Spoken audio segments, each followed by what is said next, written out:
Welcome back to Whiteboard Wednesday, folks. Mike Cromwell, your co-host. Brian DeVault.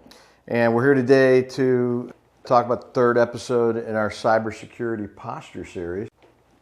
Today we're going to dive deep into end users, which represents really the biggest threat that we talked about today, sure, Brian. So walk us through what a great posture looks like as it relates to end users and mitigating the risks on that front.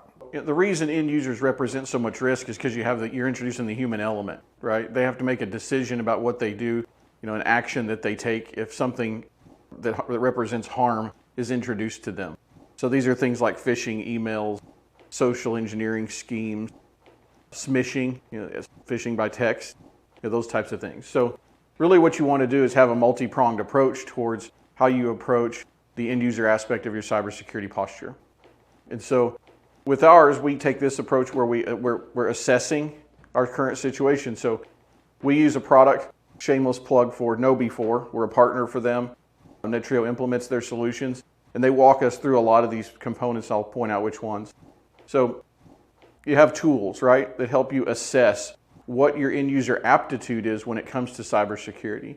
So, prior to implementing anything, you want to assess where you are, because you really want to say, okay, here's current state, here's desired state, and then how do I get a path to get there, right?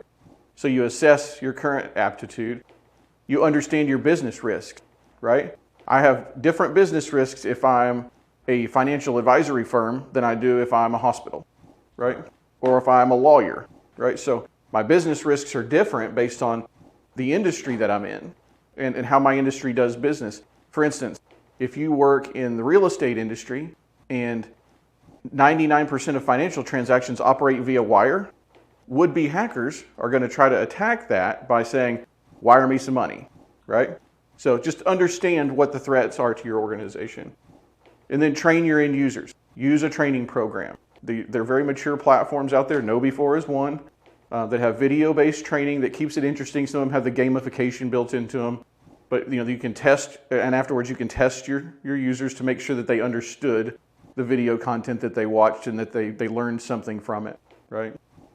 And then evaluate where you stand, right? Here was my starting state, here's my desired state, here's my current state. How do I get there, right? And you get there through education. And train your users, teach them about social engineering schemes where I call you, like I can look at anybody's website and figure out who's on the executive leadership board, right? I can pick up the phone and call somebody and say, and misrepresent who I am and ask them for a piece of information that would then in turn allow me to do something malicious, right? So you got to train people on all the threats and the types to be expecting. And then lastly, you've got to introduce some multi-factor authentication for your end users. Just a password these days is no longer sufficient. You've got to have some other piece of data that they can enter into an app or an authenticator or a YubiKey or something like that allows them to verify who they are. And let's talk about, as it relates to the end user, what are the top risks? It's software embedded in email, right? And phishing attempt. So phishing attempt is when someone sends you an email with the intent of you clicking a link and then entering a password or another piece of personally identifiable information that then allows them to do whatever they need to do. So those are probably the top two threats. All right. Well, thanks for tuning in, folks.